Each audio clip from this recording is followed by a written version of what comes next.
सनातन धर्म में माँ गंगा को मोक्षदायिनी माना गया है। पुराणों में बताया गया है कि गंगा में स्नान करने मात्र से अनेक तरह के पापों का नाश हो जाता है और दैविक और भौतिक ताप भी दूर होता है। माना जाता है कि पृथ्वी के अलावा माँ गंगा की 2 अन्य धाराएं स्वर्ग लोक और पाताल में भी है। हमारी संस्कृति में कोई भी शुभ कार्य गंगा के पवित्र जल के बिना संभव नहीं हो पाता। हिंदू समाज में व्यक्ति के जन्म से लेकर मृत्यु तक 16 संस्कार बताए गए हैं। बच्चे के मुंडन के बाल से लेकर मृत्यु के बाद मनुष्य की अस्थियों तक को गंगा में प्रवाहित किया जाता है। इनमें सबसे आखिरी संस्कार मृत्यु के बाद किया जाने वाला अंतिम संस्कार है। इसकी गरुड़ पुराण में एक पूरी विधि बताई गई है। इस विधि में मृतक के दाह संस्कार के बाद उसकी अस्थियों को गंगा में प्रवाहित करने का विधान भी है। हिंदू समाज में अस्थि विसर्जन के लिए सबसे ज्यादा महत्व गंगा नदी का ही माना जाता है। आइए जानते हैं अस्थियों को गंगा में ही प्रवाहित करने की परंपरा क्यों है। इसके पीछे की शास्त्र सम्मत वजह और मान्यताओं के बारे में हम आपको बताने जा रहे हैं। हिंदू धर्म में माँ गंगा को इसलिए सर्वोच्च माना गया है क्योंकि माँ गंगा श्रीहरि के चरणों से निकली थी और भगवान शिव के जटाओं में वास करते हुए पृथ्वी पर आई थी।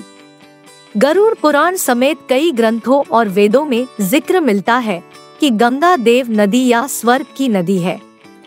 जिस व्यक्ति का निधन गंगा नदी में हो जाए उसके सभी पाप नष्ट हो जाते हैं और वह सीधे भगवान विष्णु के पास बैकुंठ लोक में पहुंच जाता है।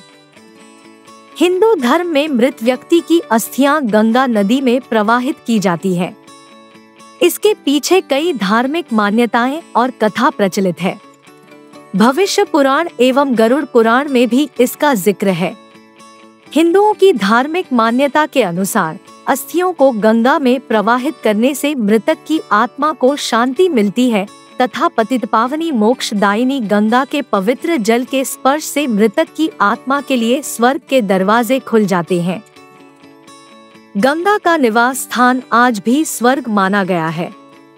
शास्त्रों में बताया गया है कि गंगा तट पर शरीर त्यागने वाले को यमदंड का सामना नहीं करना पड़ता।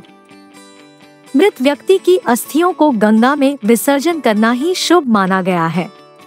मान्यता है कि माँ गंगा में अस्थियां डालने से इंसान के सभी पाप नष्ट हो जाते हैं और उससे जुड़ी आत्मा को नया मार्ग मिलता है।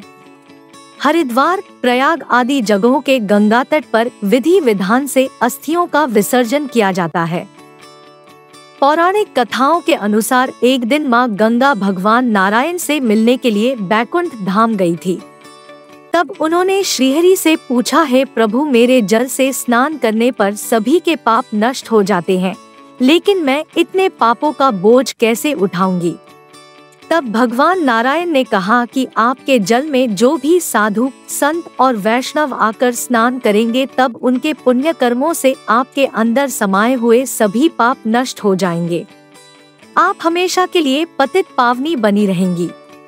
पृथ्वी पर जो भी गंगा नदी में डुबकी लगाएगा उसको मोक्ष की प्राप्ति होगी। गंगा में अस्थि विसर्जन के महत्व को भविष्य पुराण में श्री कृष्ण ने बताया है।